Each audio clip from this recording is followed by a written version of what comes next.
नमस्कार विद्यार्थियों, मैं सिंबूराम, सहायक आचार्य हिंदी, राजकीय महाविद्यालय अटरू 12। प्रिय विद्यार्थियों, इस वीडियो में हम एकांकी नाटक का अध्ययन करेंगे। जैसा कि आपको विदित है, एक अंक के नाटक को एकांकी कहते हैं। हिंदी में पश्चिमी ढंग के एकांकी नाटकों का प्रणयन 1930 ईस्वी के बाद में हुआ।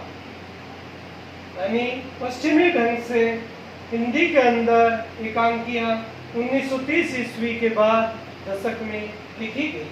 प्रमुख एकांकीकारों में रामकुमार वर्मा, भुवनेश्वर प्रसाद, उदय शंकर भट्ट, उपेंद्र नाथ आस्क, जगदीश चंद्र माथुर, भगवती चरण वर्मा, मोहन राकेश आदि के साथ सैकड़ों नाम हैं, जिनमें से मुख्य नाम हमने लिखे हैं और इनकी प्रमुख एकांकियां और उनके वर्ण विषय के बारे में अब विस्तार से अध्ययन करेंगे। रामकुमार वर्मा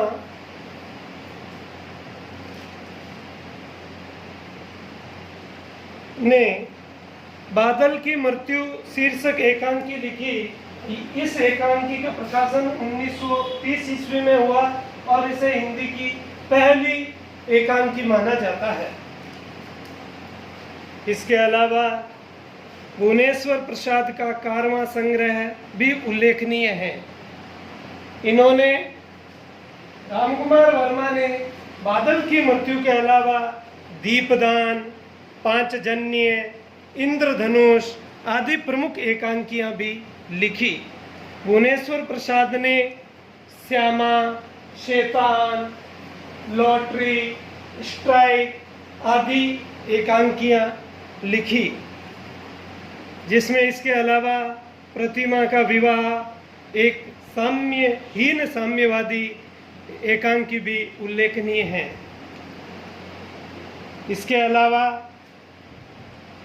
उदय शंकर भट्ट ने दुर्गा, पर्दे के पीछे, स्त्री का हृदय शीर्षक एकांकियां लिखी। उदय शंकर भट्ट की ही एक अन्य एकांकी एक ही कब्र में प्रसिद्ध हैं। जगदीश चंद्र माथुर ने भोर का तारा, मेरी बांसुरी, तो उपेंद्र नाथ आस्क ने लक्ष्मी का स्वागत, सूखी डाली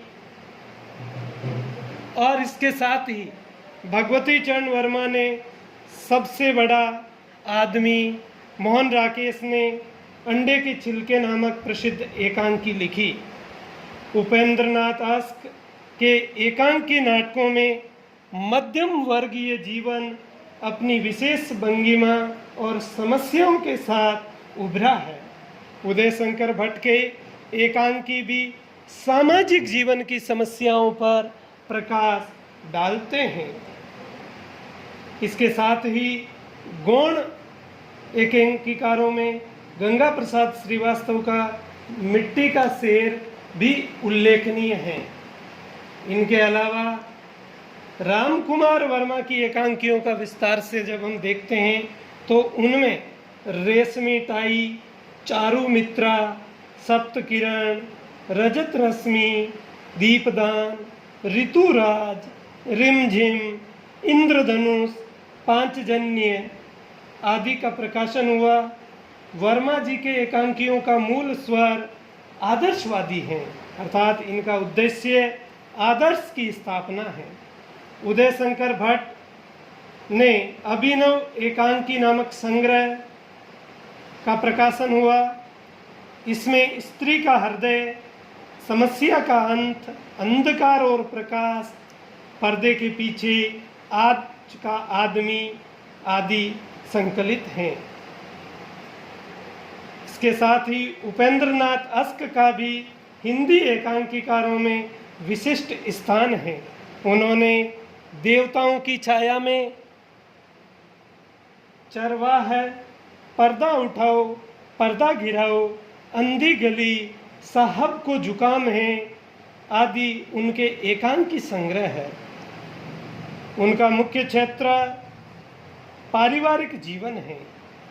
यद्यपि उन्होंने जीवन के अनेक क्षेत्रों का चुनाव विषय के रूप में किया, लेकिन विशेष ध्यान रखें मुख्य क्षेत्र पारिवारिक जीवन है। उपेंद्रनाथ अस्क ने जोंक, आपस का समझौता, विवाह के दिन आदि प्रहसन भी लिखे थे। तो इस प्रकार इसमें हमने सभी एकांकीकारों की प्रमुख एकांकियों का अध्ययन किया।